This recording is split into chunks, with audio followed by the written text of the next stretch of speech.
Welcome everyone to a Kepler webinar. Today we have a webinar on Western Sidereal Astrology, something that's not as well known. And Kenneth Bowser will be our guide today. Ken is the author of a number of different books, including one on Western Sidereal Astrology, also Primary Directions in the Horoscope of the United States. He's been studying astrology for most of his adult life. And he's one of our scholar types of astrologers. He lectures regularly at conferences all over the world, and he's also written a number of articles in several of our top astrology magazines. Today, as we know, we're going into Western Sidereal Astrology, and he will give initially an overview of the history and an explanation of what it is we mean by sidereal versus tropical astrology, and explain how the different zodiacs work. He'll also show how with sidereal astrology, its connections to the dignities and debilities, and how they worked in some of their original incarnations, how it's changed over time. And he will also have an entire collection of charts. So welcome, Ken. I'm very pleased that you're here today. Thank you. Glad to be here. And I am going to change presenter over to you. Okay. Let's go to work. My name is Ken Bowser. I'm a Western Sidereal astrologer. Excuse me. I'm going to tell you a little bit about Western Sidereal today. A bit of the history, and we'll go through quite a few horoscopes and fairly quickly with the points I want to make. But we have to start with how this thing got off the ground. The tropical form of astrology, with which everyone is familiar, reckons positions of bodies with respect to the northern hemisphere vernal equinox. It was developed in the Hellenistic period and is used primarily in the West. The Hellenistic period encompasses the last 3 centuries of the first millennium BC, beginning with the death of Alexander the Great in 323 BC. Sidereal astrology reckons positions of bodies from the stars. It's the original form of reference with respect to the ecliptic. It was developed over many centuries, beginning in mid-2nd millennium BC. The zodiac that many people claim is older than dirt is not as ancient as many people think. The concept of the zodiac per se, as we know it, is definitely a 1st millennium BC construct and not older. The astrological precursors in Egypt and Mesopotamia of what became the modern concept of ecliptic longitude, that is celestial longitude, the backbone of the zodiac, were originally primarily concerned with what corresponds to bands of declination, which is one of the coordinates of the equatorial system, also known as the right ascension and declination system. But understand that this was pretty loose. That is very, very approximately.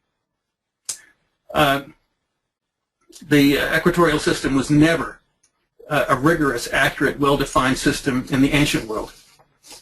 The celestial equator, which you can make out here, a diagonal to the ecliptic, and the celestial sphere, the concept of the celestial sphere, were never formally developed in either Egypt or Mesopotamia. The celestial equator is the terrestrial equator of the Earth extended off the planet and given a new name, the celestial equator.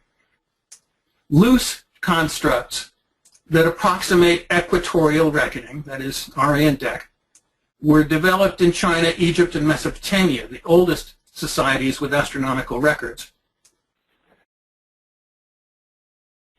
The rising declination arcs of certain stars at various times of the year, both in Egypt and Mesopotamia, became parts of astronomical and astrological lore of the type that makes its way into every society. For example, in ancient Egypt, the first appearance of the dog star Sirius, the brightest star in Canis Major, which is way south of the ecliptic. Here's Orion over here. In the sky, the brightest star in the sky, the first appearance of the dog star Sirius after a period of invisibility heralded the annual Nile flood, the lifeblood of the country, because it deposited a huge amount of silt on the land that made it very, very fertile. In ancient Greece, many centuries before the appearance of the zodiac there, Hesiod, in his Works and Days, probably from the 7th century BC, advises the farmer to harvest when the Pleiades rise and plow when the Pleiades set. The equatorial system is first to be developed because one can see stars turning around the celestial pole. It's easy to make out at night. And while everybody used the equatorial system loosely, nobody laid it out formally until the Greeks. The equatorial system is reckoned from the equinox. Obviously, it's a tropical system and is aligned to the rotation of the Earth. The original contribution of the Babylonians that's attested nowhere else before them is the concept of ecliptic emphasis, which is aligned to the revolution of the Earth around the Sun. The transition from a loose equatorial reference plane to a more firmly oriented ecliptic plane took many centuries to complete, and for many centuries they ran together in Babylonia and Assyria during the period 1400 BC into the first millennium BC. This one shows where Babylon is. Where the Tigris and the Euphrates come together, the historians call this the waste, is where Babylon is in the south on the Euphrates. Nineveh, the principal city in Assyria, is in the north of the waste on the Tigris. And so this is right in the middle of modern Iraq. Positions of bodies in the equatorial system can extend over a broader range of sky than in the ecliptic system. It's somewhat easier to keep track of bodies ecliptically than equatorially because the 7 bodies of the ancient world all kept fairly close to the ecliptic, except when they went retrograde. But even then, they didn't exceed the limits of the zodiac. The zodiac is a swath of space that extends 9 degrees on either side of the path of the sun. The transition from a loose equatorial emphasis to a strict ecliptic emphasis was complete in the first millennium BC, but at an unknown date. The positions of bodies in the sidereal system were reckoned from the brightest stars that were on or near the ecliptic. The Babylonians who developed the ecliptic system, because they originally were connected approximately with the equinox, as was everybody in the ancient world, noted the day when day and night were equal, but that notation didn't make it into their ecliptic system as a point invested with astrological merit, because the ecliptic was oriented to the sky, whereas the seasons are tied to the ground. And astrology from an early time has always been divination by the sky. The zodiac in the original rendering was comprised of 17 constellations that were unequal in extent. They're the 12 that are used today, but with Pisces broken into 2 parts, the eastern and western fish, and with the addition of Orion, Auriga, Perseus, and the Pleiades.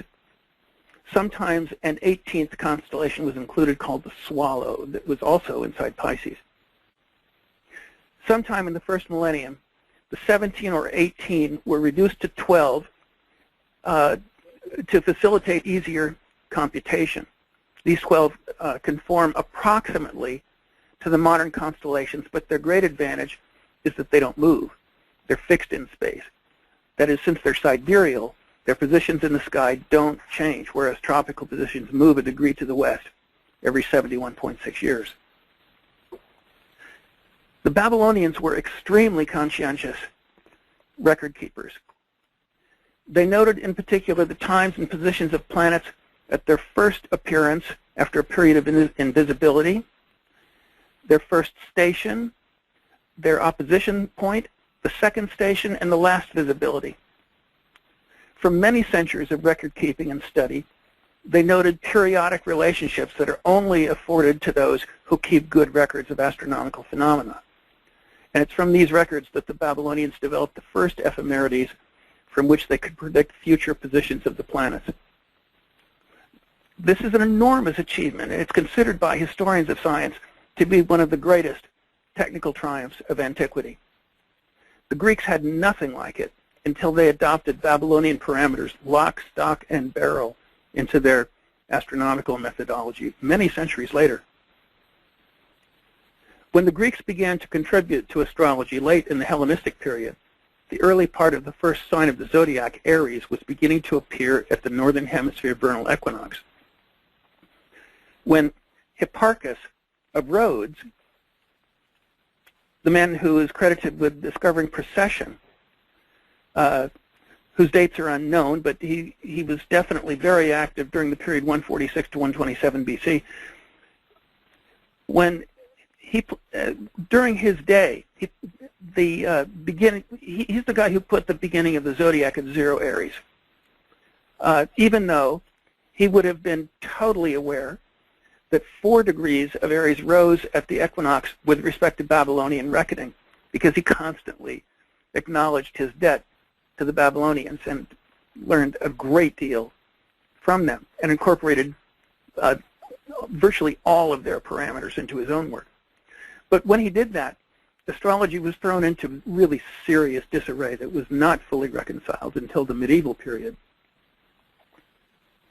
Hipparchus compared his contemporary observations of stars against the oldest star catalog known to him, compiled by another Greek a century and a half before his own time.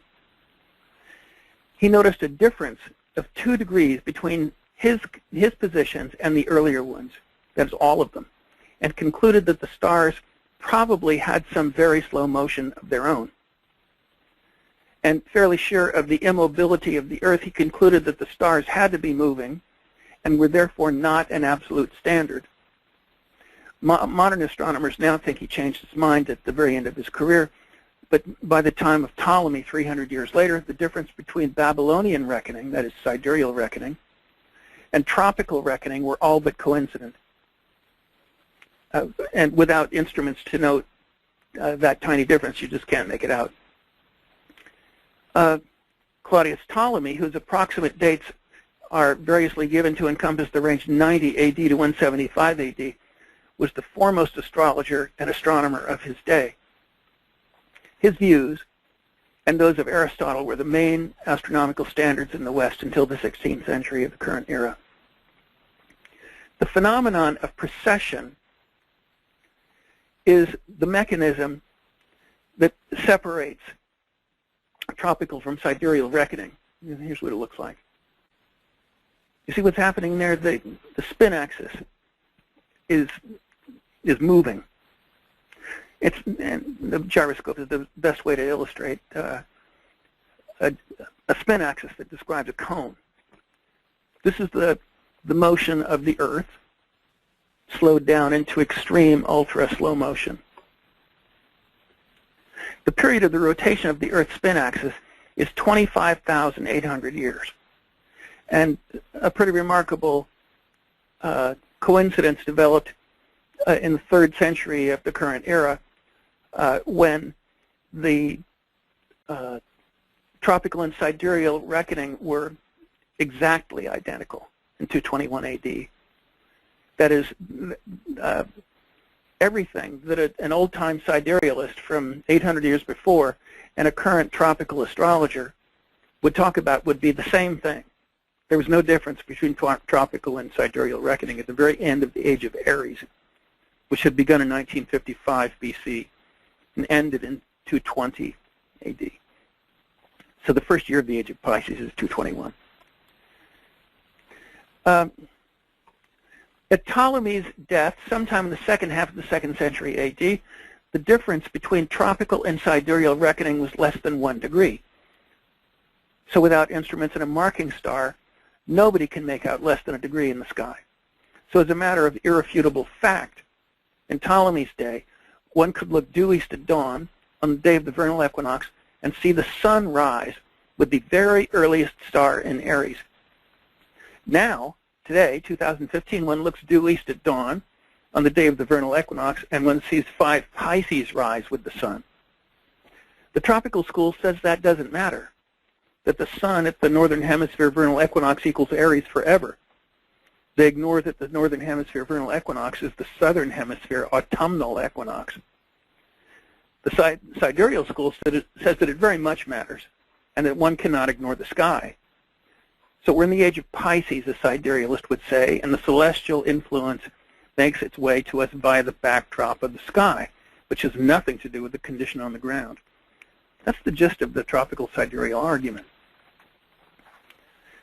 The rapid decline of Western thought as Roman civilization lost its vigor and the confluence of tropical and sidereal reckoning set the tropical zodiac in stone in the West just as the curtain was coming down in Europe to begin the Dark Ages.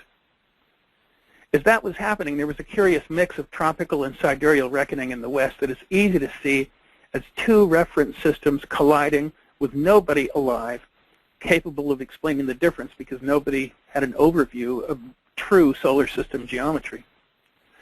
Even Wetius Wallens, the 2nd century AD Roman astrologer and contemporary of Ptolemy, who has the largest collection of horoscopes extant from the ancient world, favored Babylonian norms. There's no question about that. There were tropical and sidereal horoscopes going on at the same time during this period. This is the Roman imperial period. And both of them were usually quite inaccurate, and often mixtures of tropical and sidereal were present in the same horoscope. Cyril Fagin, Irish by birth and expatriate to the U.S., was a very serious student of astrology.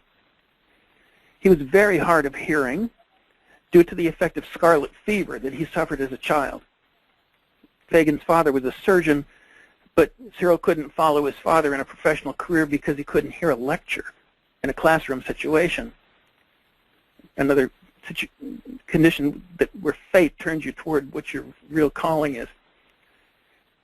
His very fine intellect was turned toward pursuits that he could follow on his own, that he didn't actually have to hear. He was a denizen of libraries and keenly interested in what had been dug up in what is now modern Iraq in the 1840s. The Akkadian language, the lingua franca of the ancient world, was written in cuneiform script on clay that survives fire, dirt, and deterioration that ruins other media. Cuneiform tablets were dug up in their thousands and removed to universities and museums throughout Europe in the mid-19th century. After about 30 years, Akkadian was cracked, which opened up the world of ancient Babylon and Assyria. Articles and books began to flow in steady profusion from 1870 onward, and careers in the history of the ancient Near East began to enter the public consciousness. Fagin devoured the academic journals that printed large quantities of Babylonian astronomical material that was also full of astrology. Fagin realized in the 1940s, and was sure that by 1944, that Babylonian astrology was altogether sidereal, and by extension the rest of the world, until the Greeks invented tropical astrology. This is proven by mostly the work of Joseph Epping, S.J., and F.X. Kugler, S.J., Johann Strassmayer, in the late 19th and early 20th centuries.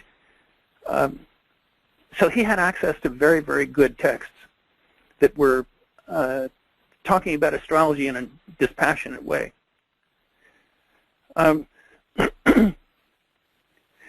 Fagin considered his greatest achievement to be the solution of the exaltation degrees, which was the subject of his first book, Zodiacs Old and New, which appeared in 1950. Fagin suspected, because Ptolemy mentioned the exaltations but did not give their provenance, that their origin was unknown as Ptolemy's day. And that suggested to Fagin that they were not Greek, or Ptolemy, a Greek speaker, would probably have been aware of them and where they came from. A search for every year when Saturn was in simultaneously in sidereal Libra, when Jupiter was in sidereal Cancer, produced a solution at first Nilsson, the Babylonian New Year's Day in 786 BC. And the horoscope that's up there now is the horoscope set up for Babylon for first Nilsson. First Nilsson is the first appearance of the new moon closest to the vernal equinox. The first appearance of the crescent moon was the first day of the month in ancient Babylon. But Nilsson is the first month in the Babylonian year. The traditional exaltation degrees are Sun at 19 Aries, Moon at 3 Taurus, Mercury at 15 Virgo, Venus at 27 Pisces, Mars at 28 Capricorn, Jupiter at 15 Cancer, and Saturn at 21 Libra. At first Nilsson for 786 BC, the longitude of the Sun rounds up very nicely to 19 Aries. Lost my place here. The position of Venus rounds up to 27 Pisces. See in the 6th house, it's 2632. And the Moon, although it sets with 29 Aries in terms of its ecliptic longitude, had almost 2.5 degrees of north latitude, celestial latitude, and more than 8.5 degrees of north declination. That means that for a northern hemisphere observer, that the Moon would set after its ecliptic degree. That's what you'd see. The northernmost horn of the Moon would not be down until 1 degree of Taurus was on the Babylon horizon, taking into account refraction and parallax. For an observer with a height of eye of 0, that is an ant's eye level. For an observer atop a ziggurat, which is the way planets were observed in Babylon, the Moon would have set at 2 or 3 Taurus, depending on the height of the ziggurat. And that's how you get 3 Taurus. The Babylonians were very concerned about horizon phenomena. The appearance or disappearance of bodies was dutifully recorded and was considered a very important event. It is therefore noteworthy that Jupiter was seen for the last time at Babylon before a period of invisibility on June 22nd, 786 BC, when the planet had 15 Cancer its exaltation degree. So you can see the Sun just below the descendant here. Here's the Sun. So the next day, the Sun would have been too close for Jupiter for it to be seen. It would have been lost in the sun's glare. This was the last day that you could see Jupiter before it would be gone. They considered that a very significant moment. So that's called the helical setting of Jupiter, from the Greek helios, it indicates a planet's relationship with the Sun. Mercury, it's very noteworthy that Mercury, racing toward its conjunction with the Sun, was seen for the last time in Babylon on September 14th, 786 BC, when it was in 16 Virgo. But Mercury had almost 2 degrees of north celestial latitude and 12.5 degrees of north declination. That means that it rose before its ecliptic degree for a northern hemisphere observer who would have seen 15 Virgo on the Babylon horizon. That's precision that really kind of throws me. Its exaltation degree, when Mercury rose that morning. Mercury sets in the east and rises in the west at its helical phenomena from the Greek helios again. You know, generally you think of setting as a western horizon thing, and rising as an eastern horizon thing. But when Mercury is applying to the Sun, it disappears on the eastern horizon, and then the opposite in the west when it reappears. Saturn set in the west at Babylon on the last morning before it was lost in the sun's glare on September 23rd, 786 BC, when it had 21 Libra, its exaltation degree. I mean, that's persuasive. Mars rose helically on January 31st, 785 BC at Babylon when it had 28 Capricorn, its exaltation degree. This has got to make some eyes bulge out, because the odds against these fits are literally astronomical. Yet many people question that the 12-fold equal division format could have been in place as early as the 8th century BC. Many people doubt it. In consideration of that, it is extremely noteworthy that in the Esarhaddon Chronicles, there's an interesting comment about the exaltations. Esarhaddon was king of Assyria from 680 to 669 BC. His elder brothers killed their father, the Assyrian king Sennacherib, to grab the throne. Esarhaddon, the crown prince, had to fight his brothers to secure the throne. His advisors had counseled that all would be well even when Esarhaddon's situation was less than sure in the early part of 680 BC. They based their advice on the imminent entry of Jupiter into Cancer, its exaltation in the summer, spring and summer. In those days, astrology was reserved for the king. Just having Jupiter in Cancer was good for a bountiful harvest, good weather, victory in war, and the general well-being and security of the monarch. Esarhaddon's scribe wrote after the period in question, quote, "The angry gods became reconciled with the land of Akkad. There was regular flooding, that's a good thing for irrigation, in the land of Akkad. It, that is Jupiter, then doubled its course.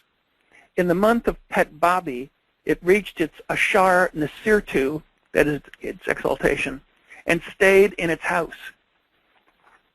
Petbabi is the September-October period.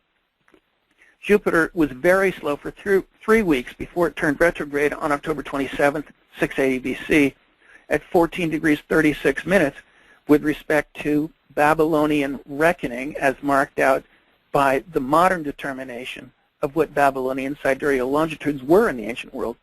And as you all know, Jupiter is exalted in 15 Cancer. That's a pretty close fit. To stay in its house means to remain in that sign during the retrograde arc. And Jupiter did indeed remain in sidereal Cancer during its retrograde arc. These data suggest 3 things. 1, positions of bodies in the 7th century BC were already rendered in terms of the Babylonian sidereal zodiac. 2, the 12-fold equal division format was in place by then. 3, the exaltations were already a tradition circa 680 BC. It's the kind of thing that's hard to dismiss out of hand. The difference between tropical and sidereal reckoning in 786 BC was almost 14 degrees. That means that the exaltation solution could not refer to tropical degrees, especially since the tropical zodiac had not been invented as early as the 8th century BC. So that's the little spiel on sidereal reckoning getting off the ground. And now we're going to go to some dignities and debilities. Dignities and debilities are originally sidereal, and I'm going to show you how they pop out in a regular sort of everyday way in a sidereal format. So we're going to go through 6 drop-dead gorgeous women here to make my point. So first we start with Brooke Shields and her tropical, the tropical version of her horoscope. And everybody is agreed, ancient and modern, that the power in a horoscope is in the angles. That is, the horizon and the meridian. That is, planets that are angular, close to the angles, either in the the 12th close to the ascendant, or in the 1st close to the ascendant, in the 3rd close to the IC, or the 4th close to the IC, in the 6th near the descendant, or the 7th near the descendant, or in the 9th or 10th close to the meridian. Those positions are immensely powerful. And so I think it's quite remarkable that a person who really gets on in life, at the very least initially, and mostly due to her face, has, with respect to sidereal reckoning, the moon exalted in Taurus and Venus in its own sign in Taurus, as well as Mercury, Jupiter, and the Sun. But the angular planets are the moon and Venus, and she was hailed as the greatest thing since sliced bread when she was quite young, and it's what really got her rolling in a theatrical career. Grace Kelly, who married the Prince of Monaco, was considered a beauty so extraordinary as to be 100% classic. That is, her features were so perfect that people just gawked at her without any feeling of embarrassment at all. She was like Helen of Troy. But with respect to tropical reckoning, she's got the Sun in Scorpio, Venus in Libra. That's a good thing. But the ascendant is also in Scorpio, and Scorpio is very much the sign of the soldier. It's not noted for art, attractiveness, any of that. If you go to sidereal reckoning, she's a double Libra. Venus stays in Libra. Mercury and the node are also in Libra. Moon goes to Aquarius. She marries a foreigner. You get my point. Elizabeth Hurley, who is another completely stunning delight, a bit of eye candy, who, like these other women, makes people stare. Has the Sun in Gemini, perfectly nice place, nothing wrong with that. But she has the Moon in Scorpio, and I'm much more concerned about the two most important issues in the horoscope, besides the angles, the condition of the lights. If you look at her sidereally, she has the Sun in Taurus, a Venus constellation, and the Moon in Libra, which is quintessentially involved with beauty per se. I think the Moon in Scorpio is probably wrong for her. Elizabeth Taylor, another one with the Moon in Scorpio, and Venus in Aries, is, again, it seems to me completely inappropriate considering her staggering appearance that left people breathless. Like these other women, everybody wanted to stare because she was so profoundly beautiful. Sidereally, the Moon goes to the beautiful constellation Libra, and Venus is in its exaltation in Pisces. And note with Uranus, she's married 8 times. And Jupiter is exalted in Cancer, square the Moon. So she was very, very wealthy. Chronically ill, though, with the Sun-Mars business down here. But the point is that someone who sort of banks on her looks has the Moon in Libra. And with Scorpio rising, which very consistently points to someone with dark hair,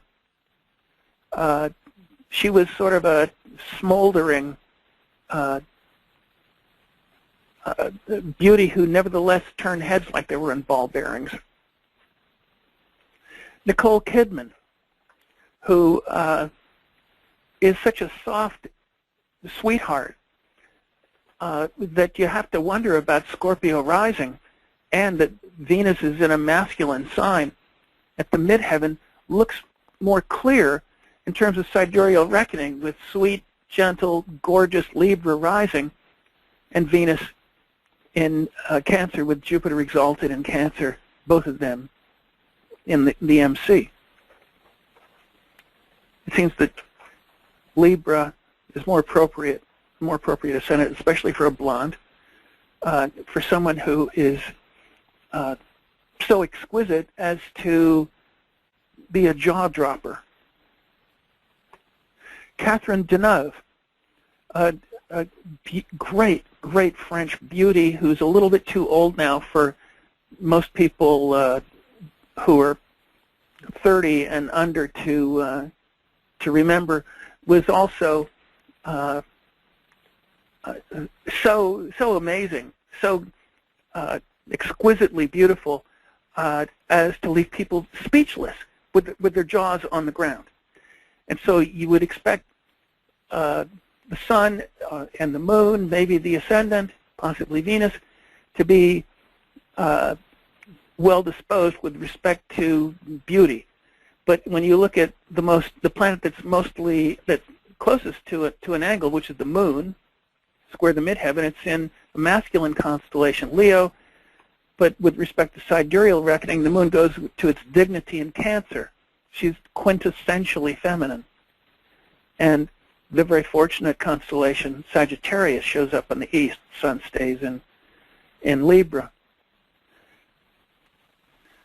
Let's go to Albert Einstein, who is the greatest mind since Isaac Newton, who discovered that time is really a function of speed, that it's a variable. What he did was counterintuitive. So you'd expect the Mercury's constellations to be strong here, and yet he's got very domestic Cancer rising tropically, but with respect to sidereal reckoning, he has the sign of an intellectual on the ascendant. Sun stays in Pisces for somebody who finds order in abstraction. That's a good thing. Nikola Tesla, the man who discovered alternating current that powers the entire world today, has the Moon and Mars in Libra's, in Venus's constellation, Libra, and the Sun, Venus, and Saturn in domestic Cancer, where Julia Child had her son, you know, the gastronome. But how appropriate is that for someone who was so cerebral that his feet barely touch the ground? If you look at Nikola Tesla, in terms of sidereal reckoning, the Moon and Mars go to Virgo, the Sun, Venus, Saturn, and Mercury are in Gemini. So Mercury's constellations are extraordinarily well represented here. And notice that the Moon is square the midheaven. He had a huge public impact. The entire world runs on alternating current. Isaac Newton's birth time is not known with surety. His authors say that he was born an hour or two after midnight. And I've looked at a bunch of rectifications. People want to place him all over the map. But if you look at 1 a.m. LMT, which is 1 or 2 hours after midnight, as per his biographers, you see the Moon in Cancer, and that doesn't look right. And Libra rising, well, he was not an artist. But if you look at it in terms of sidereal reckoning, the Moon is in Gemini, and he has Virgo rising in terms of local mean time, which was not the standard then. So just to be strictly straight up, with respect to local apparent time, which is 1:05 and 39 seconds a.m. the local mean time, that is the local mean time equivalent of 1 a.m. local apparent time, gives him 0 Libra rising. My experience is that he was probably born earlier and had Virgo rising with the Moon in Gemini. Ted Bundy, who many people who worked on his case I think he killed 50 people 50 has the both lights in the constellation of high-minded, virtuous, good guy Sagittarius. And Mars is there too, which shouldn't be too awful, except that Mars is trine Pluto, which is pretty nasty. But if you look at this in terms of sidereal reckoning, the moon goes to its fall conjoined to Mars, and Mars is still trine Pluto, of course, but it looks much worse if you put the moon in its fall, which seems to me the right position for somebody who is deeply and violently disturbed. If you go to Edward Gein, who was the model for the Psycho character and the Silence of the Lambs character, and the Texas Chainsaw Massacre character, you have to wonder how a grave robber, cannibal, and serial killer has got these placements, especially the moon in Sagittarius, and Venus dignified in Libra. But if you go to sidereal rendering, the moon is in her fall in Scorpio, Venus is in her fall in Virgo, Mars is in his fall in Cancer, and they're all configured with each other. That's some kind of nasty, which brings up an important point that the trines are good, squares are bad foolishness really doesn't hold here.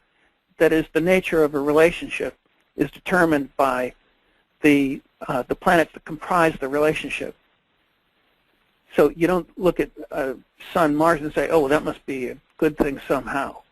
It's, oh my goodness, the moon is involved with Mars, and they're both debilitated, and boy, I sure don't like that. This guy spent his life in a mental institution after he was arrested after doing some truly horrible things that I won't recount on the phone.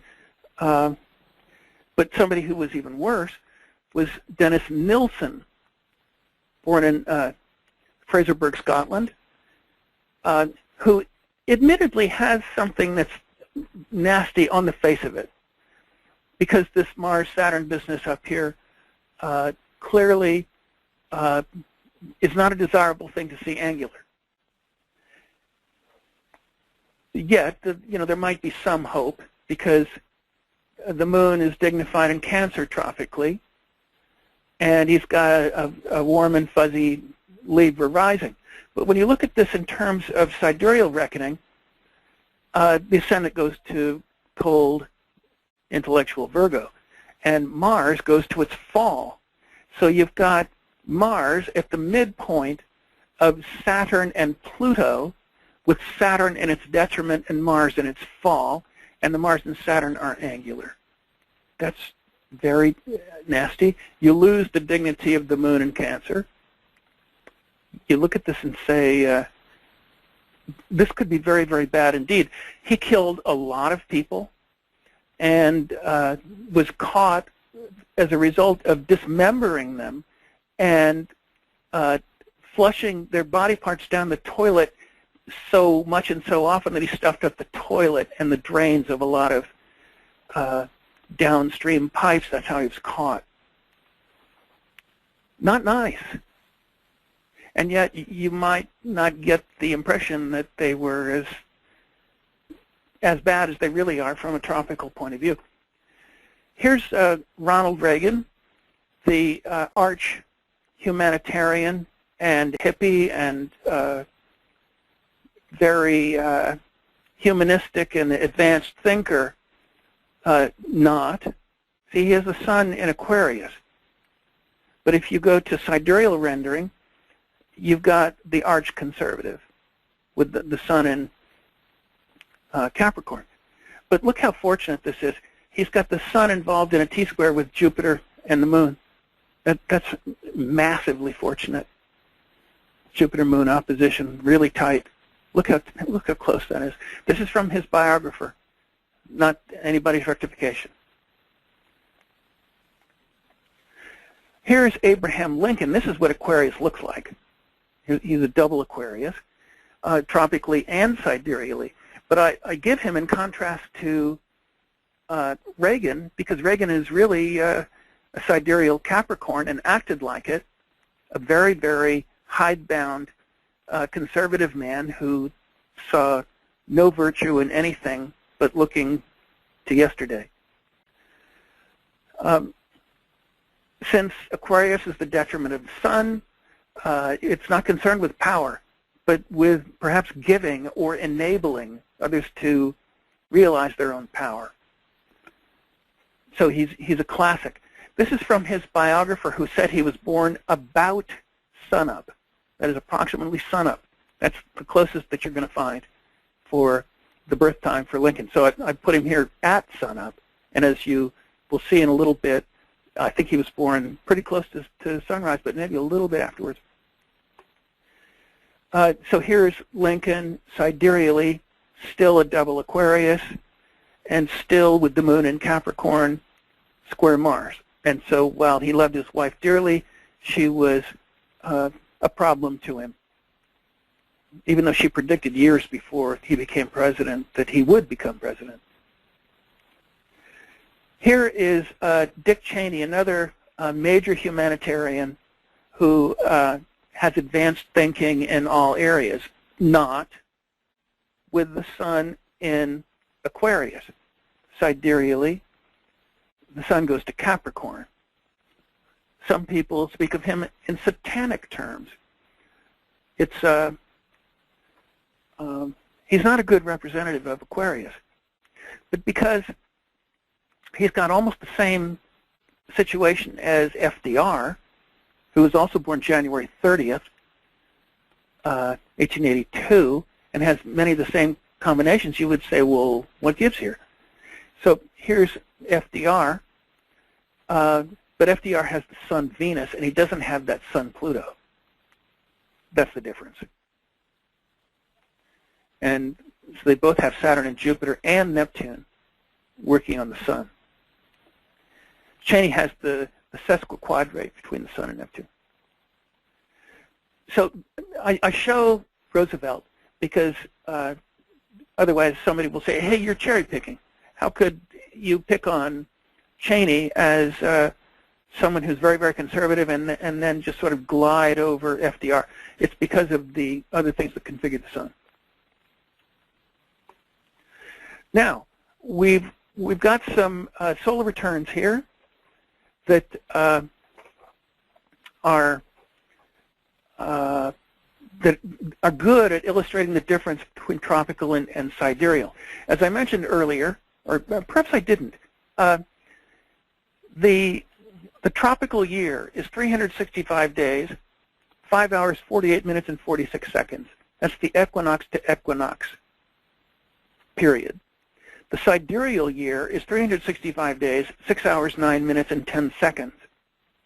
That's the star-to-star transit. So the difference is 20 minutes and 24 seconds between them.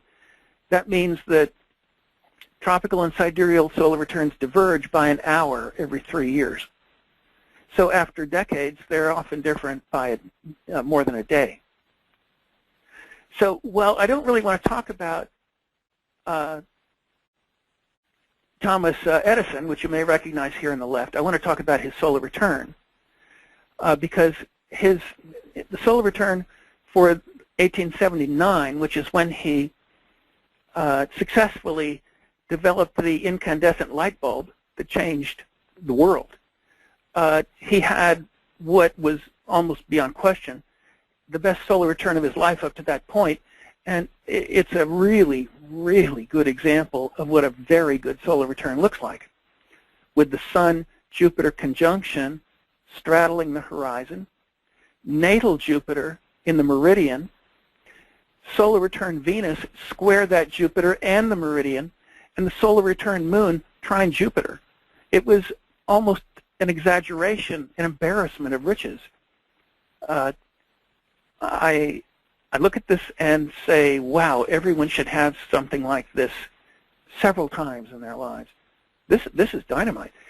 If you look at the tropical rendering of that same year, you see Saturn as the dominant planet and Mars down here in the IC.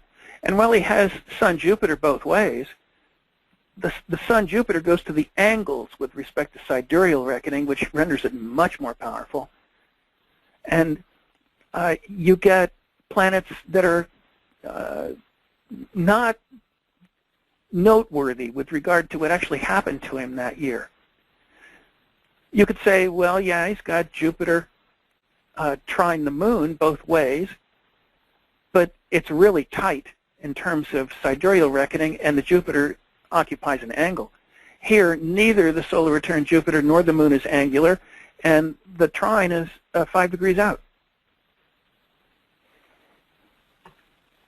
This is an example of the solar return of somebody who is not looking at success, who's contesting for major office. This is Mitt Romney for 2012. And it's set up for Washington, D.C., not where he actually was, because the object of the exercise was the White House. And so I set it up for Washington because it describes his fortunes with respect to that location for the 2012 year. So you notice that Saturn is sextile the ascendant. That sextile doesn't make it good. It means that Saturn is the dominant feature of his fortunes vis-a-vis that place in that year. And Saturn is semi-sextile his moon Jupiter. And you might say, well, cut me some slack, a semi-sextile doesn't have any power. But actually it does have power when it's close. And look at that. Saturn's in 338. His natal moon is 337. So this didn't help, this Venus-Jupiter business down here, because it's way below the horizon. Planets that are high have much more power. And the whole enchilada is really dominated by Saturn. It doesn't help that it's exalted because it's the dominant planet, and there aren't extenuating circumstances to take advantage of Saturn's exaltation. Saturn is a bad boy, and many people talk about it in sort of euphemistic terms as though it were not something to be handled with care. It will clean your clock. You don't want to be cavalier with Saturn. Here's the tropical solar return, which is also not good because it's got Saturn moon.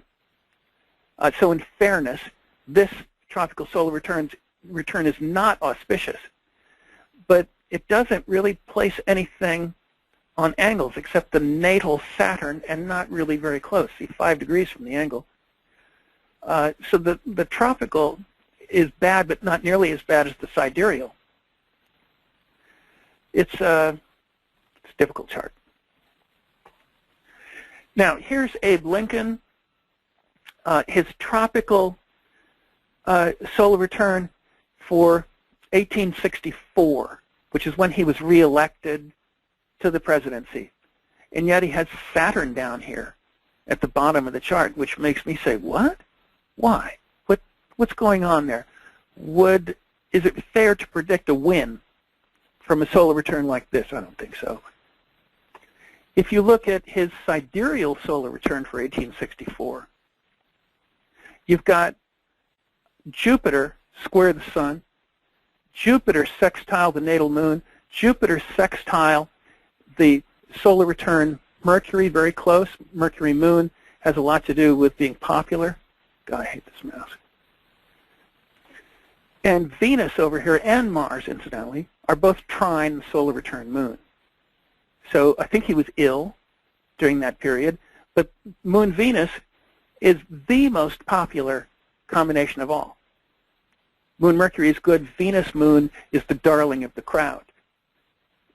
This very strongly suggests that he would realize a much better condition in 1864 than the tropical solar return, because the tropical has Saturn down here at the bottom. It's not reasonable to look at the bottom down here with his tropical solar return Saturn there and say, oh, well, this guy's a shoo-in. He'll certainly win. Well, I doubt it. The sidereal solar return is much more telling. The tropical solar return for 1865, when he was killed. See, we're coming up on the 150th anniversary of the assassination of Abe Lincoln in 6 weeks' time, which is why I've got him here. He's timely. Is not really good because Mars is square the moon, but neither one is angular. And you could say that Mars is in the 8th house, and I would say, well, how many times does that happen when nobody dies? If you hang your hat on the houses, you will have your head handed to you on a platter because they're unreliable. And he's got Venus angular. He died this year. This is not good. If you look at his sidereal solar return, Saturn, notice that it's retrograde, is backing into the lower meridian and his natal Mars. It's also square the natal moon. Now, many people go through those kinds of transits a lot, but when it develops on an angle of the solar return, that makes it much more significant. When he was shot at 10:15 p.m. on April 14th, 1865, Mars was in 4 Libra. In fact, it was 7 minutes of time, of sidereal time, from the IC. So if you bump his birth time up to 7:05, which is still about sunup, you get precise angularity. That is, Saturn would be on the IC of the solar return exactly for his terminus vitae. And I submit that this solar return is vastly worse than the tropical rendering. Besides, it's got a bad boy in the 8th house, the natal Pluto, which is opposite the moon, not a good thing. And the Jupiter with it points to the enormous outpouring of sentiment as his coffin was driven all over the country by train. Hundreds of thousands of people, most people think it's in the millions, came out to view his coffin. Pluto in the 10th house points to a major crisis, Mars opposite the Saturn-Neptune opposition. But the main thing is that his Saturn gets involved in the year that he died with his natal Moon-Mars square on the angles. That's why the solar return is so bad. On the left, if you're interested in Sidereal Astrology, that book is selling pretty well. And most people are really knocked out by the interpretations. More than half the book is planet interpretations. The one on the right will be out in about 3 weeks, and I think that one's going to surprise a bunch of people. Here is a list of things that I got. Somebody who's listening now sent me an email asking for references that describe the normal stars. The normal stars are the 31 stars that the Babylonians used to orient themselves within the zodiac. And the 2 most important of them are, well, actually, it's really 3. This is a 15-page article, Zur Entzifferung der astronomischen Tafeln der Chaldeer, on deciphering the Chaldean astronomical tables, that got things rolling. This, Astronomisches aus Babylon, is a much more extensive work that lays out the normal star rationale and identifies them. If you can read German and have no problem navigating through the typeface called Fraktur, you'll have a good time reading about the normal stars in this. Francis Xavier, it's not Xavier that with an I, it's correct, X-A-V-E-R, that's the way the Germans write it. Kugler, who did Sternkund und Sterndienst in Babel, is the man who showed that the Babylonians used an equal division sidereal zodiac in this and in a book that he published in 1900 called Babylonische Mondrechnung, Babylonian Lunar Reckoning. And there are mentions of the normal stars in volumes 1 and 2 of Neugebauer's History of Ancient Mathematical Astronomy.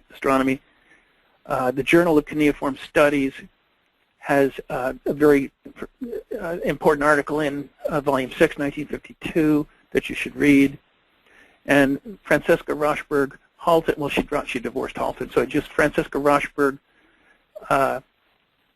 has written a wonderful book called In Path of the Moon that is a compilation of most of her best articles over the past 25 years.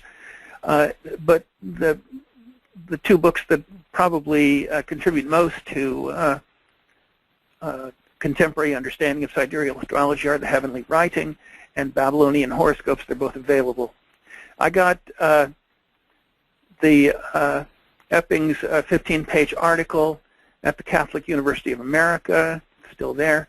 I got Astronomisches aus Babylon at Stanford, and you can find, so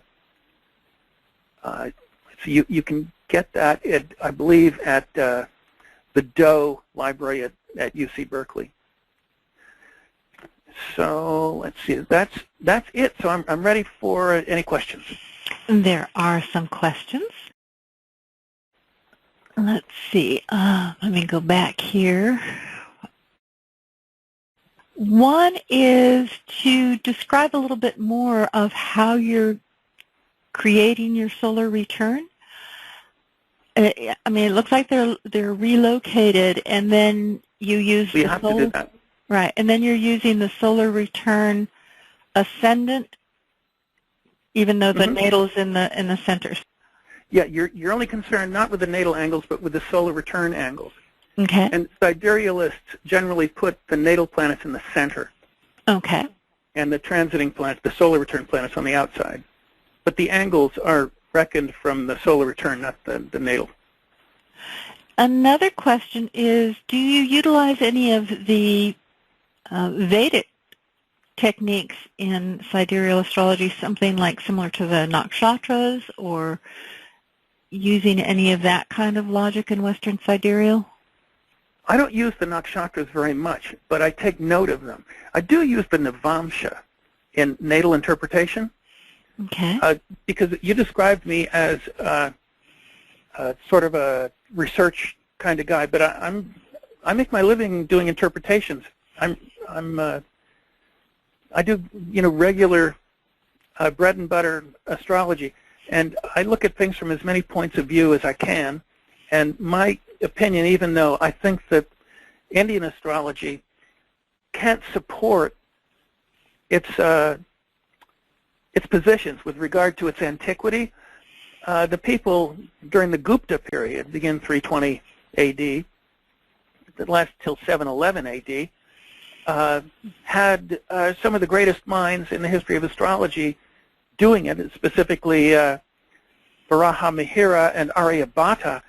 But in general, I'm very impressed with the Indians. I think they're extremely good, and I only take issue with them with regard to their assertions that their work is really very, very old. I think it's actually very, very new in comparison to the Babylonians and the Egyptians.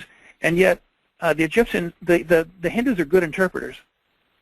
And I'm not dismissive of what they know and what they can do. And I look at the Navamsha alongside the natal horoscope whenever I do one. I pay attention to Vimshottari Dasha, although I find that the primary directions are quite a bit more accurate. That is not to say that Vimshottari Dasha is inaccurate. It's rather very general. Well, there's a question of where you start your Navamsha from. Taurus or Aries? I don't. I consider it the Aries, not Taurus. Okay. The Novians start with Taurus. I use Aries, and I'm much more concerned about the relationships that appear in the Navamsha that will be there no matter whether you start from Taurus or Aries than I am about the house placements. The Navamsha will show relationships that don't appear in the natal chart, or you may not suspect were as important as they really are in the natal chart. And it can put you on a trajectory that will make you look more carefully at something that you might consider secondary. Okay. And another question is just, most people relate the solar or lunar return as being a tropical construct. So what's the difference then between how someone would do in the tropical system compared to the sidereal system? Sidereal solar returns they used to be called annual revolutions, were done long before the tropical zodiac came along. The problem is that tropical solar returns use the tropical year. And that's why I showed so many tropical solar returns that look like a stretch at best. The difference between the sidereal year and the tropical year amounts to many hours once you get into adulthood, so that a sidereal solar return is set up for a different time and sometimes a different day than a tropical solar return. Okay. Here's a good question, too. When you were doing your interpretations, you were definitely emphasizing that things which looked really good or looked like it'd be rather troublesome. What do you use like for redemption of bad aspects? Because, as you know, not everybody who might have some of the similar aspects as you showed in your serial killers turn out to be serial killers. Oh, certainly not. 99.9% of everybody else has got something in between. In a difficult year, strict adherence to what you know is the best way to run your life is imperative. And being aware of what's going on is really important. May I recount a story that'll take 3 or 4 minutes? Sure. When I was an undergraduate, I had a really, really bad day on the day of a midterm. And I was doing really well in the class, and I wanted to use that professor as a recommendation for grad school. And yet the stuff I had on that day was so bad that I didn't see how I could really get through it. But this was the kind of guy who would flunk you if you missed the midterm. That is, without a medical excuse, it was all over if you didn't show up, just like a final. And so I didn't want to put anybody else at risk, and by getting a ride with somebody, and there was no public transportation that took me directly to school without a long walk to that bus. And so I said, well, you're going to have many things in life like this, and you're a big boy now, and deal with it. So I got in the car to drive 20 miles to school, and out of habit, I got in the fast lane on the freeway. And after about 2 minutes, I was almost apoplectic when I realized I was in the fast lane. So I gently, without causing other people to brake, as quickly as I could, got into the slow lane. And about 10 seconds later, there was a train wreck of an accident in the middle lane that took out about 6 feet away from me, that took out the middle lane and the fast lane where I had been. And I was almost white with the realization that I was that close to a really bad accident. And when I got to school, I was lined up to get into a parking garage, and there was somebody, there's always somebody who's trying to squeeze in who won't wait. I never let those people in. I have to wait, they will wait. And so on this particular day, I said, so you're going to play chicken with somebody on this day of all days? Let the fool in. So I let him in. He went in front of me, and 15 seconds later, inside the garage, somebody panicked, hit the accelerator instead of the brake, and made an accordion out of his car, where I should have been on any other day. And so I took the midterm, got the ace, and when I was home, I was almost shaking because There were two situations that I was ready to step into, but it wasn't written in stone that I had to get nailed.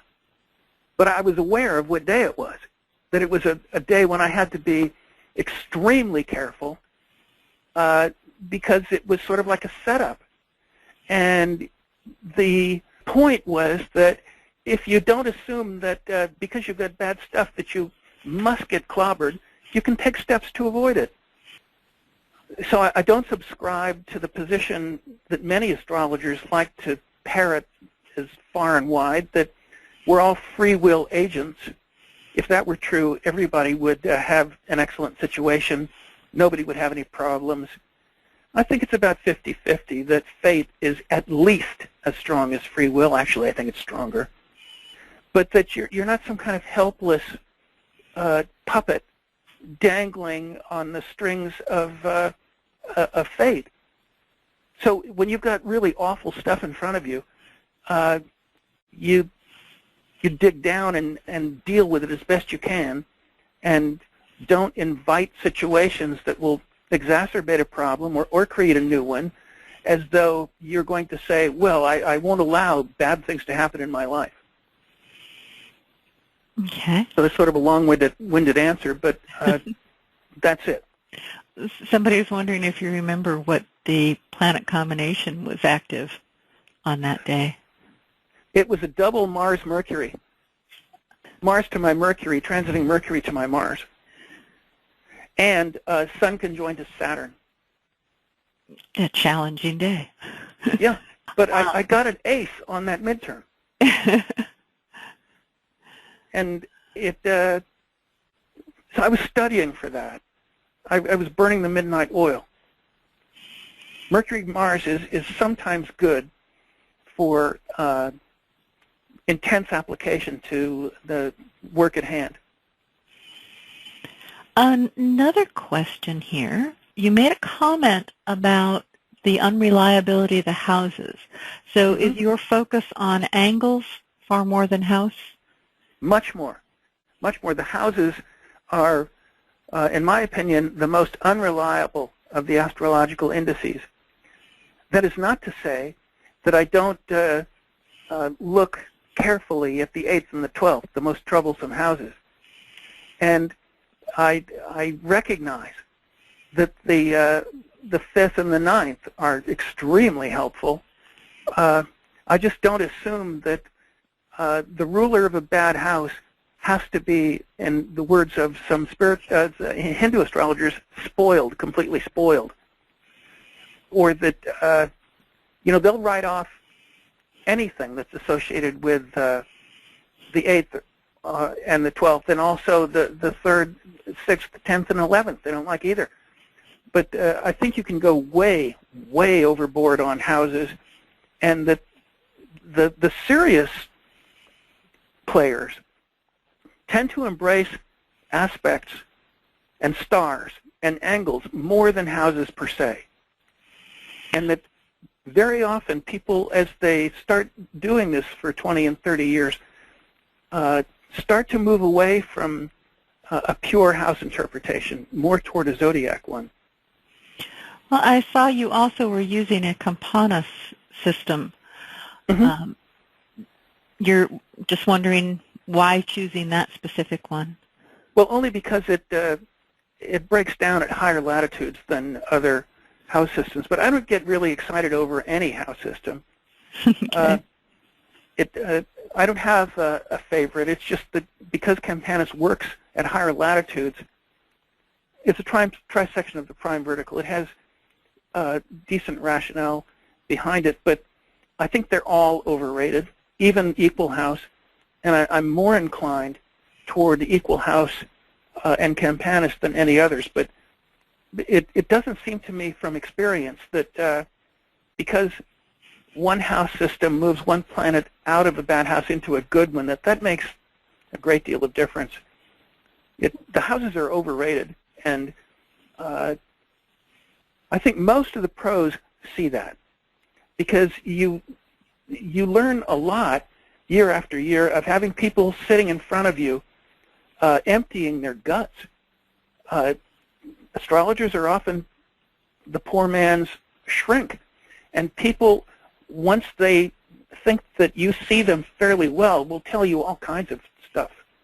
And so you look back after an interpretation and say, well, boy, what I thought could be a problem was not, and vice versa. And that's why I say that you can have your head handed to you on a platter if you rely on houses, because people come to you depending on you to know what you're doing. And if your idea of what's happening is mostly a reflection of planets going through houses, you're going to learn some hard lessons. Okay. One other question on the wheel that you're using, and wondering about in Solar Fire, if you know, I mean, can people create that same kind of a wheel and using Sidereal? Are those settings, do you know if all of those settings are available? I believe they are. The person to talk to is someone you mentioned earlier, Madeline Hillis-Deneen at Astrolabe, or Pat White.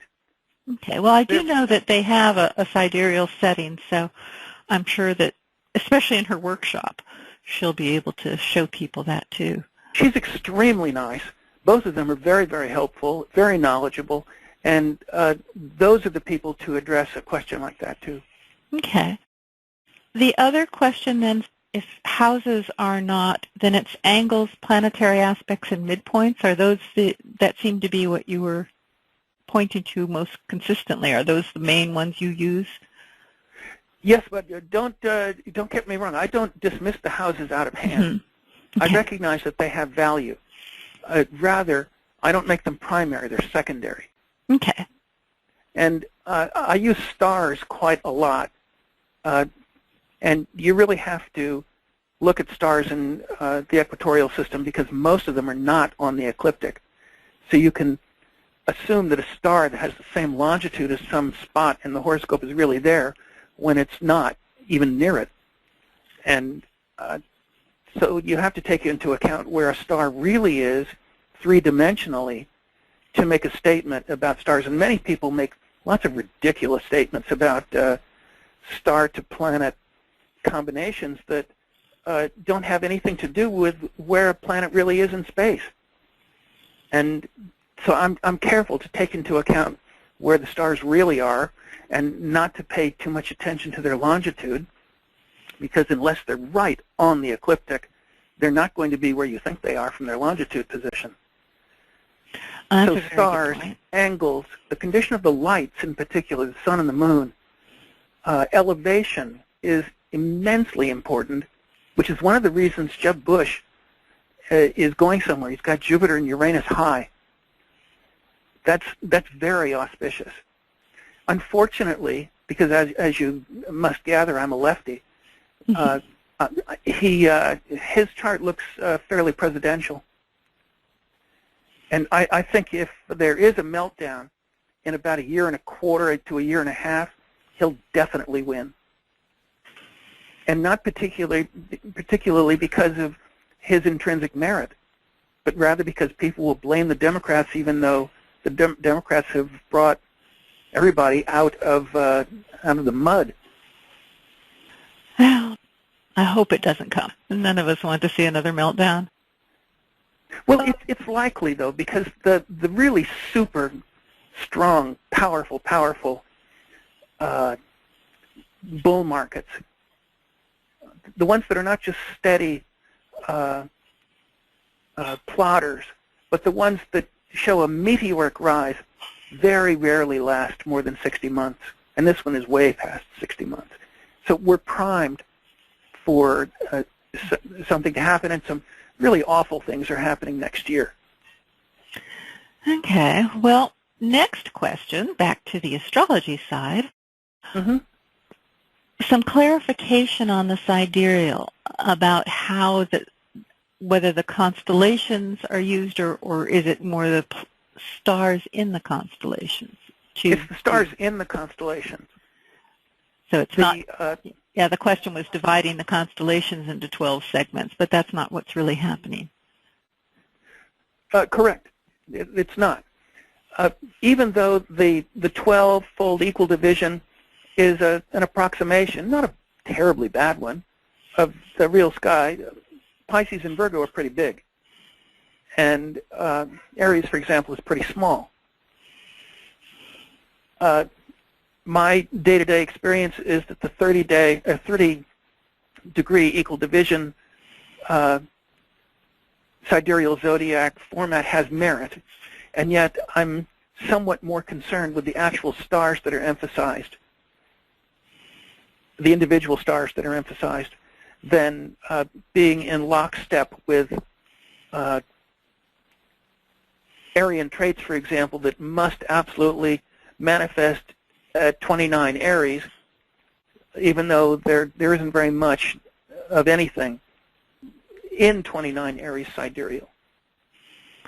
Okay. Well, we have gone over time. Let's do one last, since you talked about the stars. Is there any particular ones you use the most? Well, the biggest, brightest ones. Okay. The ones that are... Like the big 15 that tend to be listed as... well, I go a big 30. Big 30, okay.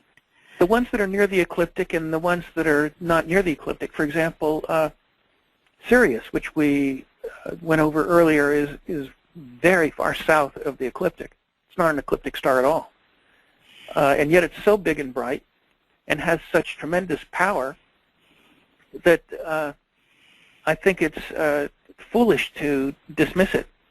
The only thing that's important is to not take its longitude position as a true indication of where it really is.